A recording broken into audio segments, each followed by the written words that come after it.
Good morning, ladies and gentlemen. I'm meadsyreplays and we are back with the Shark. Amazing tank this is. It is an American heavy tier 8 tank that is currently in the store for as cheap as 10,000 gold. Now that is a little bit expensive for a tier 8 tank, considering you can get some in the tech tree, which are leaving soon, for around 8,000 gold. So for 10,000 gold, it is a little bit more expensive than most tier 8 tanks, and especially as you can get the WZ112 for sort of 7.5k gold. But what's the tank like? I mean, this is basically a tier 8 E5. Absolutely a fantastic tank, and I would highly recommend, if you've got a spare 10,000 gold sitting around and you're looking at what you can spend that gold on, then look no further than the Shark. The Shark is such an amazing tank, and I really enjoy playing this tank. It has gun depression, it has good DPM for a heavy tank, and it has armor. It has a very nice turret armor, and you can see here, like, we're able to poke over the hill and get our shots off into these guys without sort of being sort of in any danger. So we can get into this position here, so the only thing that they can see now is my turret, and that's the strongest part of my tank. So yeah, make sure you get into these positions. And just like I said with the WZ112, this is a tournament tank, and it's a really good tournament tank, especially to get into those hold down positions like we are here. Very good. And for 10,000 gold, I mean, it's not too bad. I do think it will come cheaper, probably the next time it's for sale. You can also win it in the crates, in the lucky crates, if you are lucky. But yeah, I wouldn't mind paying, if I didn't own this tank, I really wouldn't mind paying 10k gold for this tank. Of course, it is a little bit more if you want to buy it with the camouflage, I think, or you can buy it with the chieftain for a little bit more, but you're getting two tanks for that. So it does perform really well. Now you're going to see this game, or at least at the end of this game, that it's how this tank performs. It performs so well, and people are actually doing really well driving this tank, because this game could have been a mastery. In any other tier 8, it would probably be a mastery, but I'm afraid that my it wasn't enough. Capping bases, blocking a little bit of damage there. We haven't blocked too much. Well, we've actually only blocked one shot from the standard B there, but we have caught base. We have caught a base, and we are picking up a little bit of damage. And now I am getting shot from the rear, so I just want to get out of the way from these guys and help deal with the E75 TS. So now at the moment it is a 4 versus 2. The enemy are capping base B, and I know that there is the K91 who was just shooting me not so long ago. So it should be an easy win at this point, but never take anything for granted, because it could always change in an instant, especially depending on how your team is and how good they are. And these guys could be really good, but considering this guy's now just completely ignoring me to go somewhere else, I know it shouldn't be too hard to deal with, and my guys are there helping clear these guys as well. And I do get the kill on that guy for my second kill, just now leaving this pattern left to go, and he is in the open, crossing the bridge for me, and we get a nice 388 high roll, bringing him down to a one shot, that little ram there. But we are going actually to pick up the kill. So that was actually a really nice battle. We capped a base, we got ourselves in a good position to get a bit of damage, and we've picked up sort of 100,000 credits as well, which is pretty decent. It was a ×5 on the tank, and we end on 3.8k damage, and it was only enough for a first class, but nearly 1,500 base XP, and that was a tier 9 game as well, which is probably why I got that much XP. And sadly, it was only enough for a first class. But we're going to go one better. We are going to watch Demigod in the Shark on Castilla, and this just shows like how strong this tank can actually be, and it can carry games as well. And that's what I like about these heavies. It's not too overpowered. I mean, it's super strong and probably on the verge of being OP, but it's not too difficult to deal with the tank. The bottom plate is quite weak. If you switch to gold, I think the upper plate becomes a little bit weaker as well, and you do have that hatch on top, so that can actually be penetrated. So the whole team basically have gone to the right side, which is unusual considering there are a few heavies about. There's 3 heavies on the enemy team, but there is 2 light tanks on the enemy team, with 1 light and 1 medium on their team. So they've actually pushed the A base, bar the waffle over there, who's just gonna just sit there. He's just going to sit there and hopefully spot anyone that comes around. Now, bot on the enemy team. What a name. Classic name that is.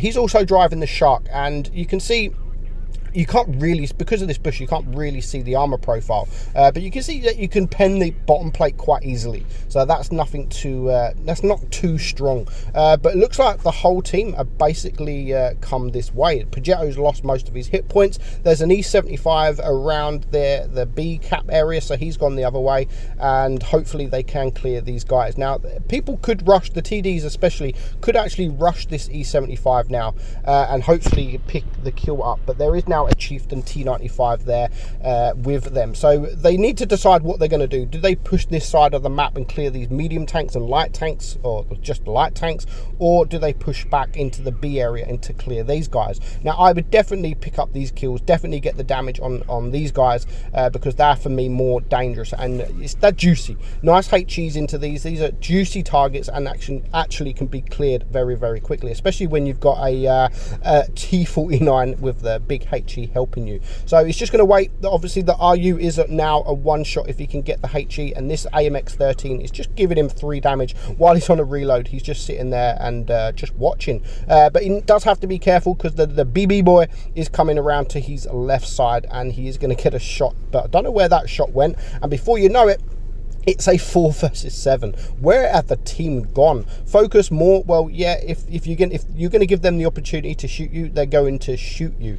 So now he needs to clear this AMX, which he does exactly that, and now really needs to look for the RU251, which he is there, who is also a one shot as well. Now, the Chieftain is a one shot, so even though it's a 4 versus 6, there is quite a few low hit tanks, and that was an unfortunate bounce there. Probably that was his error, shooting him pretty much in the only place that he can bounce, and you could just see that armor profile there.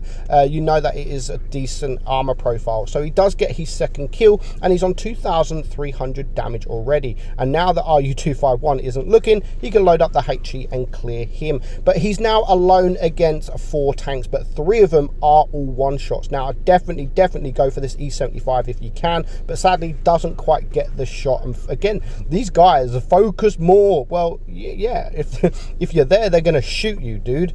It's a bit logic there. So he's on 4 kills now, and for him to get the game over the edge, he has to do a 1 versus 4, and he has to get a Kolobanov, and he has to get a Rozani medal. Now, he's only on 1,100 hit points, which is half of his hit points, but considering there is there's 2 TDs, one with an amazing DPM, which will clear him in about 30 seconds, if that, and of course the E75 with that big alpha, and he can sort of take half of his hit points with the 1 shell, but he is losing on supremacy points. So at this point, there is no point going into base A.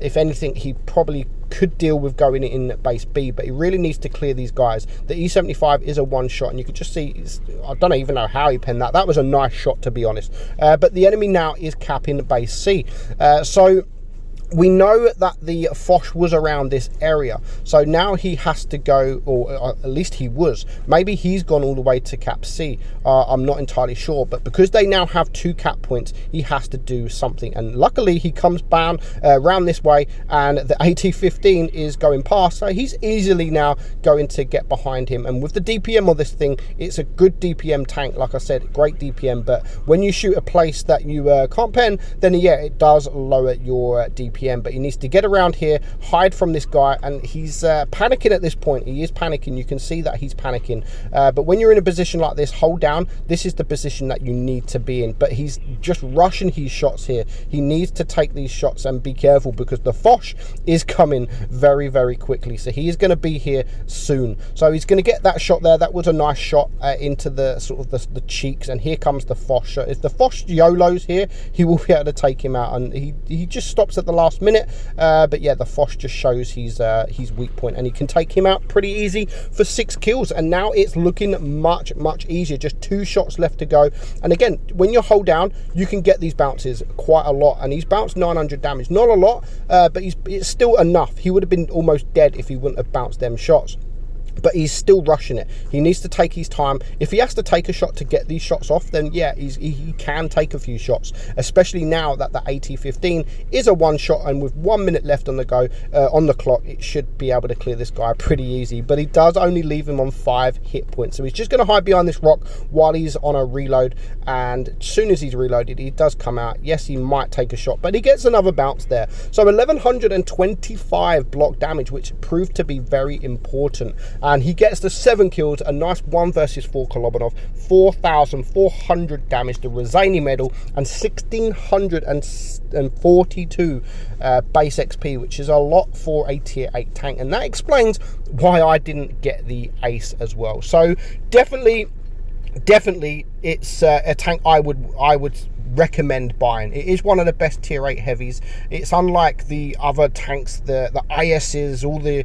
122mm guns. It basically is a tier 8 E5, and if you like your T110 E5, you will absolutely love this tank. I like the camouflage there as well. The shark camo makes it look really, really good. So I hope you enjoyed it, guys. Hope this video helps, and if you do go and buy it, you are buying a fantastic tank. I'm meadsy69, and I'll catch you all soon. Bye bye.